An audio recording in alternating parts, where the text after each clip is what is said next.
here talking today about the best draft class of all time in the NFL. And here I'm going to tell you why the 2004 NFL draft class is the best one yet. And I'm going to tell you why he's wrong, and it's the 1983. So here we go. So with the 2004 NFL draft class, man, what we got is some notable players I can list off here being Eli Manning, Phillip Rivers, Larry Fitzgerald, the late great Sean Taylor. We had tight end Kellen Winslow Jr. We had Ben Roethlisberger. We had Vince Wilfork of the Patriots. Everybody remembers the big man running the touchdown for him. We got Steven Jackson, the Rams' all-time leading rusher. We have Jared Allen, who's been a sack master in the league for a long time, just recently retired. And then, everybody remembers Michael Turner from the Falcons, helped bring him back after the post-Vic years. And we got Wes Welker, who didn't even get drafted that year, but he was part of that class where he is the best slot receiver of all time, created a new position for the NFL. And this is also the first draft class to have 3 quarterbacks play 16-plus seasons for one team. And Larry Fitzgerald did that as well, which is just adding to that legacy there. What do you think about that? All right, bro. That was a mid-class draft, in my opinion. Mid-class. But I'm going to tell you why the 83 was the best of all time. Initially, this draft was headlined by some big names. John Elway, Dan Marino, Jim Kelly, Eric Dickerson, Darrell Green, Richard Dent, Jim Covert, and all those guys, the guys that I named, are all in the Hall of Fame. This draft produced 42 Pro Bowlers, not individual 42, but all of them combined. We went to 42 Pro Bowls. It was the first draft in NFL history where 6 QBs were taken in the first round, and those other quarterbacks were Ken O'Brien, Chris Hinton, and I'm not even going to mention their names because they're robust. So we're not going to talk about the scrubs. After that, We made it great. I'm not done. Marino, actually, he was coming out of Pitt. He was considered the generational talent out of this draft. And I think, in my opinion, he was probably the best quarterback taken out of this draft so far. Elway was the consensus first pick out of the draft, but it was a funny little flip story about that. He was actually drafted by the Colts, but he refused to play for the Colts because at the time they weren't the Indianapolis Colts, they were Baltimore Colts, and he didn't want to go for them, so he declared to play baseball for the Yankees instead. But he ended up being drafted by Denver, and we'll get into that later. And man, there was just so many other players, not just QBs. The great Eric Dickerson, Mr. 2000, the all-time single season rush leader. I think it's 2,105 rush yards, and he did that in his second year playing. And I think his rookie year he rushed for 1,800 yards and 18 touchdowns. So he was a monster. He did those great things, but then you got Steven Jackson too, who produced more than him, and he had a few All-Pro seasons. And he was one of the best receiving backs of all time, following up Marshall Faulk. Yeah. You see him as like a 6'2", 240 back. He was a game changer there, and I think he was. I wouldn't say he's better, kind of better peak than Dickerson, but he had a better career there. I strongly disagree. Eric Dickerson was on the Hall of Fame. Steven Jackson was on the second track. Eric Dickerson first ballot. So the guys is that debate right there. No, the guys in this draft class, the average NFL career is 3 years, and so to get to the Hall of Fame stats, you gotta be putting in at least 12. So these guys aren't even eligible yet. When Phillip Rivers, Larry Fitzgerald, and even we had Colts fan favorite Bob Sanders who won the defensive player of the year of the decade. But Bob Sanders couldn't stay healthy, so but he was a great player though. He helped 2007 defensive player of the year. He helped lead him to a Super Bowl as well. I know. I tell you, I'm telling the audience about him, man. He was a great player, man. He was in this draft class also combined for 4 Super Bowl wins by the QBs. Had 18 Pro Bowls there. You have 3 members of the top 10 all-time in passing yards as well. Yeah. So you can argue it is up there with the best QB class of all time. Because Marino, he did his thing, but he didn't get it done in the playoffs like we saw Eli Manning catch. Uncle Phil can't either. He's having a great career though. He's got better yards than Marino all time though. We'll get to that. Dan Marino was throwing. Dan Marino finished his career, let me just go off the top of my head. I think it was 61,000 passing yards, 420 touchdown passes, and he was doing that in the 80s and 90s. Phillip Rivers in this pass-happy league just passed him up in passing yards. And he's not ahead of him on touchdown passes.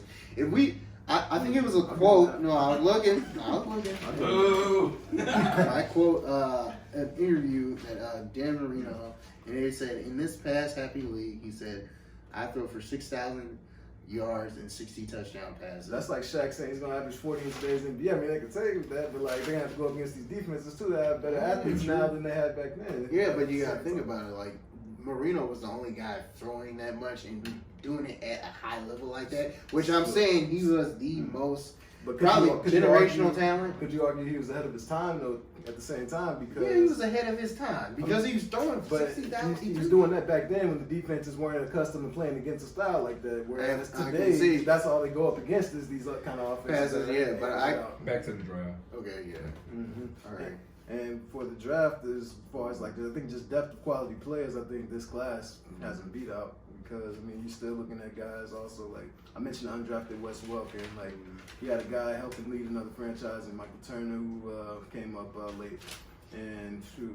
I got a question for y'all. So Rod, you mentioned that Wes Welker created position. Would you like to elaborate on that? I mean, what Wes Welker did was after leaving Miami, where he's a punt returner mainly, and just followed the Patriots while he was playing with the Dolphins. Patriots traded for him, and they pretty much got steal in that regard because they were one of the first teams to really like highlight that slot receiver where he was gonna be the guy catching the most passes and stuff. Like they were always like.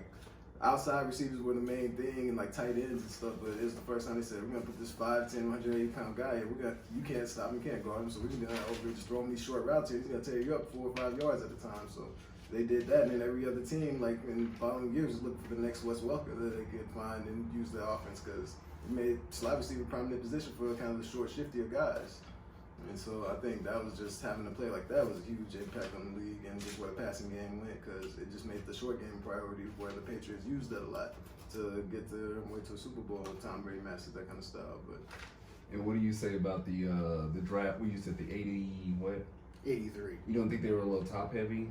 What do you mean? Would you like their draft had a lot in the top, but it didn't really have a lot in the back? Would you? Well, I disagree with that because Dan Marino was actually drafted at the end of the first round. He was the second to last pick in the first round, which is kind of a steal. I forgot who they said was trying to draft Marino, but the Dolphins basically said they were fortunate to grab Marino because they didn't think they had a chance to get him. Everyone thought he was going to go top 5, top 10 pick, but he ended up not being that. But I think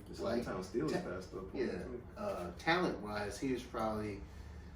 Before I say there's 2 quarterbacks now. I won't get too in depth in that. Dan Marino is probably one of the best pure passers of the football of all time.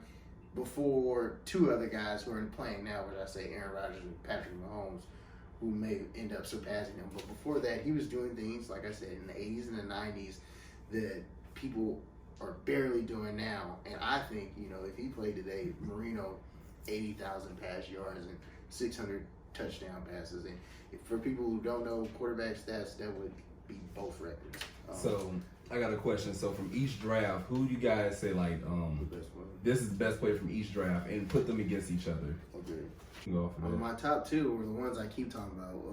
Marino, as I mentioned, Marino, and then Dickerson. Dickerson is.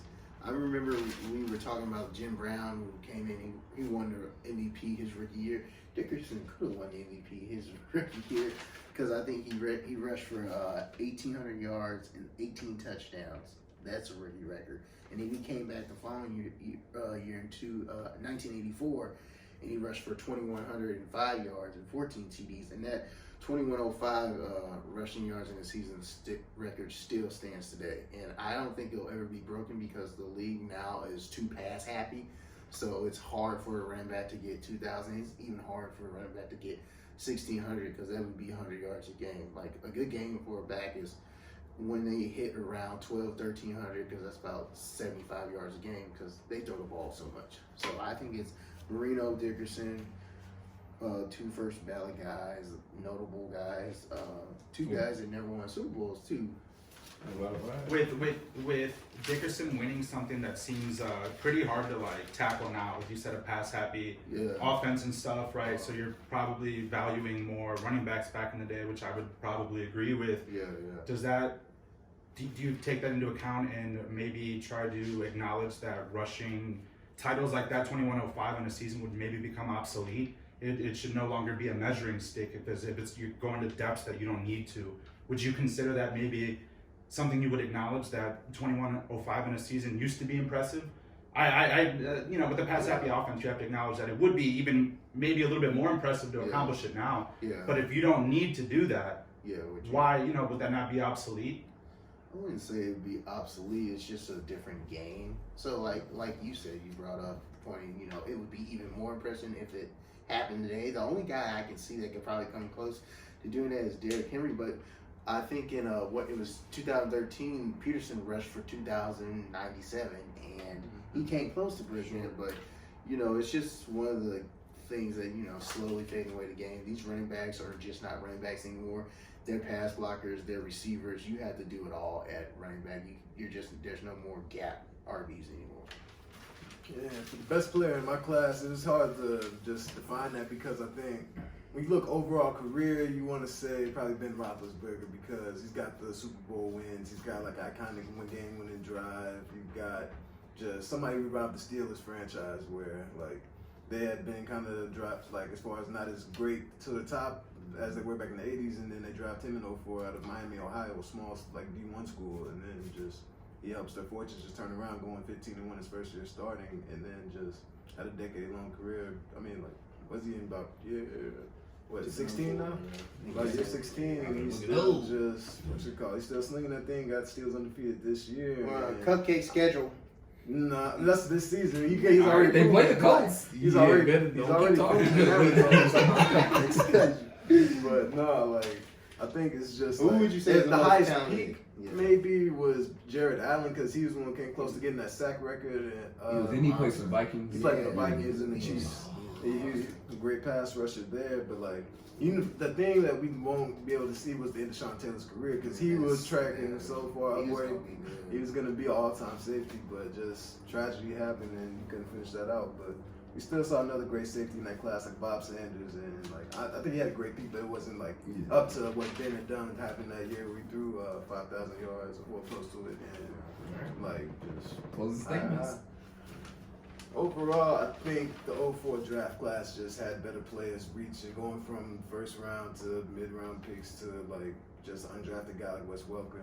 Things got more depth to play. Like I can see how like you may say like some of those quarterbacks in the 80s might have been a bit better, but I think just better positions was 04 class. I'm saying 83, their players, they lived up to the hype, and you know, some of them didn't. You know, when it came to championship time, they choked Kelly for Super Bowl losses in a row. But overall, I think I have the better players, not just with the QBs, but with Dickerson and those guys on D too. Just you know, Listen, you know. I was